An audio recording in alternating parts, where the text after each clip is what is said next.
The word jihad is mentioned in the Quran about 41 times. The words mercy, peace, and compassion are mentioned about 355 times. Yes, come in. Come on in, Riaz. Sit down, please. Contrary to popular belief in most Western cultures, Islam is a religion that preaches peace and tolerance. Yes, Patricia. If Islam truly is a religion that preaches peace, then how come the world's most troubled spots, the West Bank, Afghanistan, Pakistan, Iraq, they're all plagued with Islamic terrorism? Well, that depends on your definition of terrorism. Some might argue that the U.S. invasions of countries like Iraq and Afghanistan are also acts of terrorism. No, those were acts of war to get rid of despotic regimes. Or a means of getting at a country's oil. Conspiracy theories. Well, may I? Yes, please. Go ahead, Riaz. Mr. Khan is right. I mean, if we're talking about terrorists, the world's biggest terrorists are the white superpowers. Come on now. No, really, stop and think about it. Explain 9/11. Okay.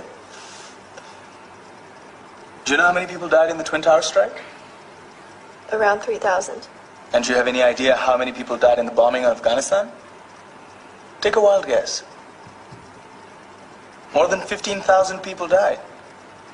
And that's just conservative figures. About 50,000 tons of explosives were dropped on innocent civilians. Men, women, children. Yeah, but that was because of the Taliban. Now that you brought it up, did you know that the Taliban was a creation of the CIA to fight the Russians? Whatever. They were still harboring terrorists.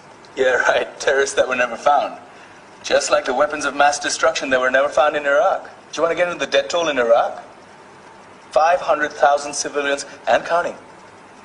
And what do Britain and America say when they don't find these weapons? It's simple. They just say sorry.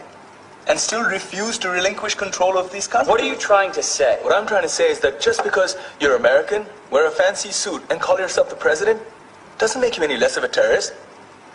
I'm saying that if you don't stop meddling in other people's countries, you will face a backlash. If Muslims like you feel that way, then why don't you get out of our country? We will. As soon as you promise to leave ours.